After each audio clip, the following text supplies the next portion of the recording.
Hey everyone, I'm Jordan Bodily and I'm a certified ethical hacker. A ransomware attack is a technique used to hold the data for ransom, typically for monetary gain. The attack works by encrypting data on a device, rendering any files and systems that rely on those files to be unusable. The attacker then demands a ransom in exchange for the decryption key to decrypt all the files. There are several ways to reduce the threat of ransomware. I'll break this topic up between personnel and the network or host in your environment. I'll dive into protecting your physical or cloud devices from ransomware first. One of the best ways to avoid ransomware is by maintaining encrypted offline backups of your data and enforcing MFA for all your user accounts. Something else to consider would be to implement continuous scanning to identify and address vulnerabilities, especially those on internet-facing devices. This will limit your attack surface, thus reducing the risk of ransomware. Should a vulnerability scan produce a finding, make sure you and your organization have a process to remediate the vulnerabilities. This may be a simple OS patch or may require more involvement depending on your tech stack. If you're unsure about your level of exposure to a vulnerability, don't be hesitant to use a CBSS calculator to better gauge the severity level. Something that's very complementary to scanning is keeping a network diagram up to date. Scanning is a great way to assist in a network diagram, as often scanners will find host by association. I'd also recommend you consider using a security auditing tool such as Scout Suite by NCC Group to scan your environment for common misconfigurations.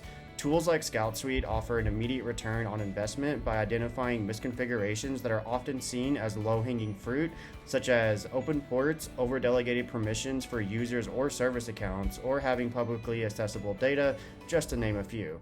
Once you're able to scan your environments for misconfigurations, you can then begin to build out organizational level policies. Such policies can then be used to restrict services in use to align with your business use case. Taking this a step further, consider only allowing trusted IPs to access your hosts or federated apps if you use an SSO provider. Another suite of tools to bring in would be either endpoint detection and response, often called EDR, extended detection and response, also called XDR, or managed detection and response, known simply as MDR. I won't dive into the differences between all three, but if ransomware is of serious concern for your company, ensure the third party you're looking at is able to talk to how they protect against ransomware. Similar to anti-malware solutions, ensure that these services stay up to date. Something else to consider is the security posture of your third parties. Your organization should perform risk assessments on all your third parties. Build out a risk assessment that includes sending out an assessment and working with your third parties to remediate any high or critical findings. Being able to identify critical third parties and understand their security controls will greatly reduce your exposure to ransomware. Now, let's look into some examples of protecting your organization from ransomware by both protecting and educating your employees. Firstly, build out a security awareness program. You may know that October is Cybersecurity Awareness Month. As such, there's loads of material that organizations contribute openly to. There is also a great website called staysafeonline.org that is backed by both private and public companies. I'd encourage looking around either Stay Safe Online or your local cybersecurity agency, for example, CISA if you're in the US, for more information on security awareness programs. As part of the program, ensure you have a normal cadence of security training for every employee at your organization. You may even discover that you want a custom-tailored training to different departments. Companies such as KnowBe4 can make this very easy to manage. While security awareness programs will educate your employees, you should also consider adding security controls to communication channels that allow a direct path to your employee.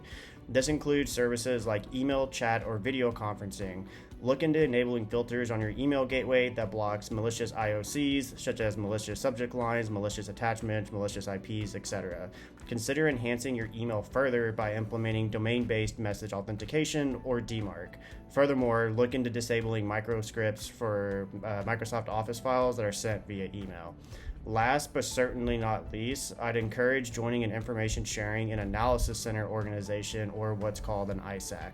There are many to choose from, and they all specialize in their own sector. An ISAC brings multiple companies together within a specific sector of work to share ongoing cybersecurity trends. This list is by no means complete. As the threat landscape is always changing, you'll need to continue staying up to date with the landscape to continue protecting your organization from ransomware. First thing to remember is to stay calm. Ransomware is a very scary word that none of us want to deal with. If you're not calm, you're going to lose sight of remediating the problem. Next, you'll want to understand your impact. In order to do this, you may have to pull in other teams or stakeholders. Once you've identified the affected systems, you should immediately isolate them to avoid the ransomware from spreading. If you have a whole network impacted, you may need to isolate the entire network. Once the impacted systems have been isolated, now it's time to triage them. Identify and prioritize all affected systems to determine which systems should be the highest priority. Begin to image the system and take a memory capture if possible for later forensics. Collect as many logs as you can that are relevant to the incident.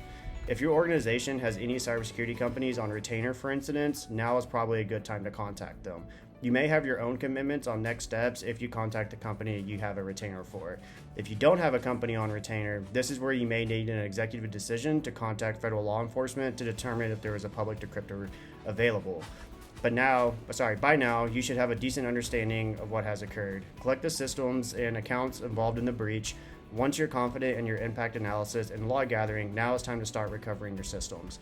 If you're able to obtain a public decryptor, you can begin to decrypt the systems. If there is no public decryptor, you can then begin to restore systems from your offline backup. When systems have been fully restored, now you can begin to document the lessons learned. After that, you can then begin to work on a post-mortem report to share with the stakeholders. Once the post-mortem was complete, you should be in a great position to refine organizational policies. I'd highly suggest that you conduct regular tabletop exercises at your organization that includes ransomware as part of the exercise. Being prepared for an incident will assist everyone that is involved.